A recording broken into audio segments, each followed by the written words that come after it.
What's good, people? Greetings to the subscribers, the viewers. For this presentation, I'm gonna go into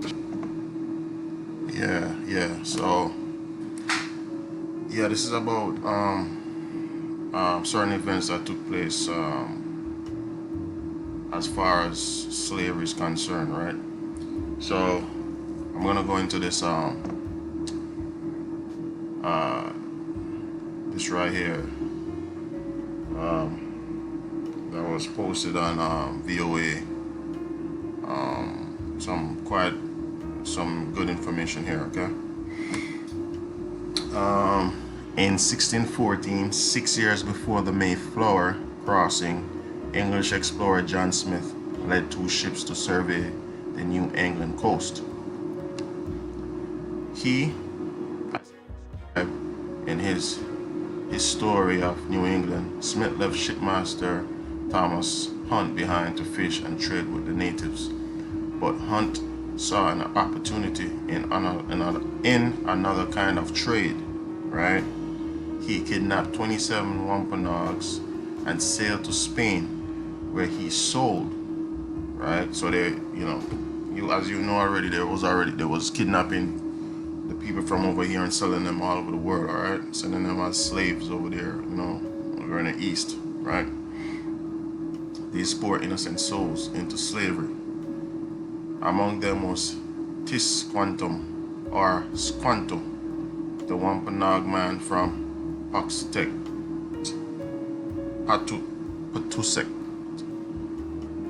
later Plymouth, right? Who later helped negotiate peace between pilgrims and returned to America. So I guess at that time when they kidnapped our people and ship them over on that side of the world or the planet, our people more try to stay more into the shipyards, where they build ships, because that way they could actually slip back onto the ship to come back over here. Okay, so I guess that's how most of who they kidnapped from here got their way back over here, find their way back over here, right? That was a strategy they used, right?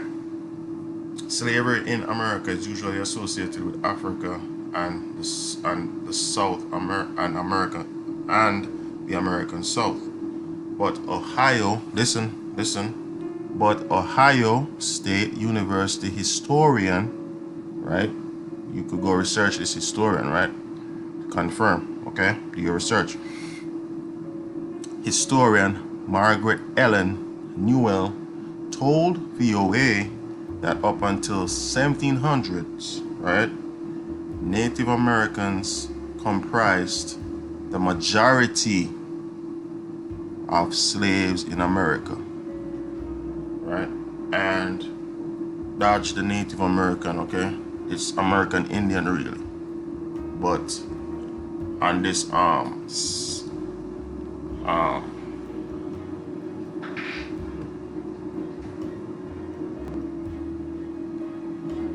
right, on this website, okay, slavery in America is usually associated with Africa and the South and the American South.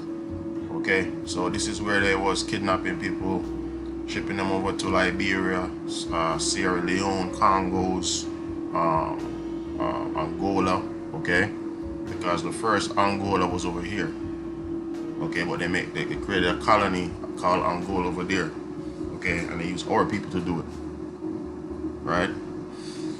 So I'm gonna read that part again. Slavery in America is usually associated with Africans and the American South, but Ohio State University historian, mind you, this is a historian, Margaret Ellen Newell, told VOA that up until 1700s, Native Americans comprised the majority, I'm gonna say that again, the majority of slaves in America.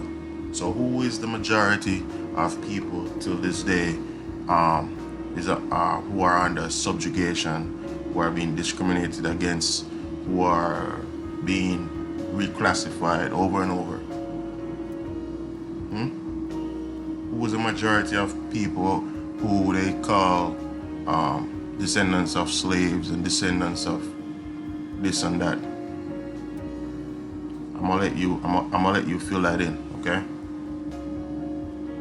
The first documented case was in 1605 when an English expedition captured 4 Wabanakis in what's now Maine and brought them back to London. Okay, Noel said the expedition was run by a man named Ferdinando Georges, who hoped to establish a colony in northern New England and was looking for captives to use as guides and interpreters. Now, I'm going to ask you this. If the colonists come here to set up a colony, what would benefit him more? What would profit them more? Is it A, trying to kidnap people from here who are already well aware of the land, right? Because if you're going to somewhere new and you don't know the land, obviously, of course, you're gonna need people who know the land to help you set up your colony, right? Right. Okay. Instead of going for all the way across the sea to get people who doesn't know nothing about the land to help you set up the colony over here. Right. What makes more sense to you? You do the math. Okay. So, in essence, then what they were really doing was raiding the villages or raiding our well-established towns or cities or kingdoms or empires, and using the captives as slaves to establish their colonies. Okay, that's the truth. Okay. Since the start of their settlement, Puritan colonists saw Indians as indentured servants as a solution to labor shortages. You hear that again? I'm going to say that again. Since the start of their settlement, Puritan colonists sought Indians as indentured servants as a solution to labor shortages, she said. Now, indentured servants, the encomiendas, right? That was going on all across the Americas, was one way of was another form of indentured servitude. Okay, just go look it up, the encomiendas. Okay, slavery had existed in England in ancient times but declined under Norman rule. England didn't have a clear law of slavery the way that countries in the Mediterranean who were using Roman law did. Okay, so this is how the enslaved people use Roman law through the papal bull, all these things, right? But English law did allow indentured servitude. Courts could sentence beggars and vagrants with term of forced labor. Remember, all the slavery stuff was going on over there already, okay? The lines between slavery and servitude are often blurred, but both in England and New England. It was said some of these people were set free after a set term as indentured servants. Right, and this is from the historian, okay? But some were kept for life. Now, most New England slaves were placed in Puritan households. A lot of economic activity was going on in the households at all times. Newell said agriculture, stock raising, and many domestic chores. You had to turn raw materials into food and clothing. It all happened in the household, right? Professor Sybil Shipers of the University of St. Andrews in Britain said enslavement was a common way to deal with war captives in early Europe, but by the Middle Ages, religious norms prohibited enslavement, okay, but they still did it anyways. But treatment of non-Christian adversaries was an entirely different matter, whether in Crusades or in Africa. In the 15th century, 2 papal decrees gave Spain and Portugal permission to overthrow barbarous nations, convert pagans, seize property, and take slaves. Okay? That's their papal decrees. That's what it said. Okay? So, here. it is against this backdrop that when Massachusetts and Connecticut colonists went to war with the Pequot Indians in Connecticut River Valley in 1636, they did not hesitate to enslave those refugees and non-combatant Pequots, okay? Foreign export. They were not only used in New England but were sold to other regions like Bermuda, the Azores Islands, or English plantations in the West Indies, right? It was said not all colonists were comfortable with Indian slavery, whether out of principle or fear that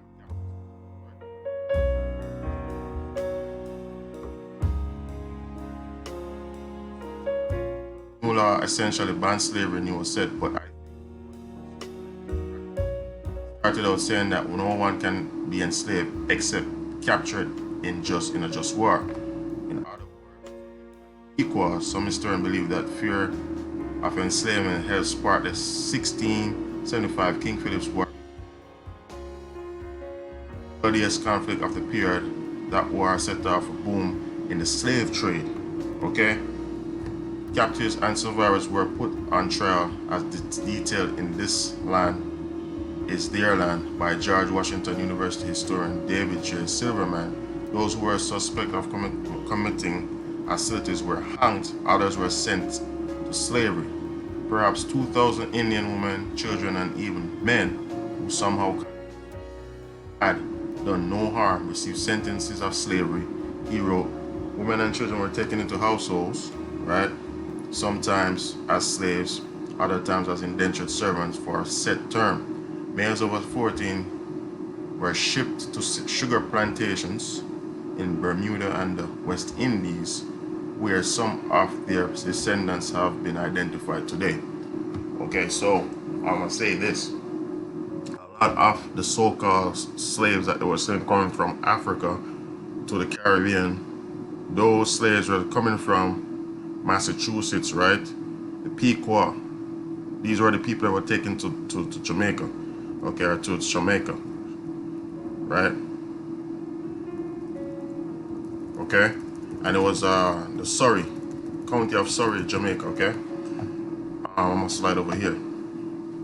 So slavery among Native Americans in the United States.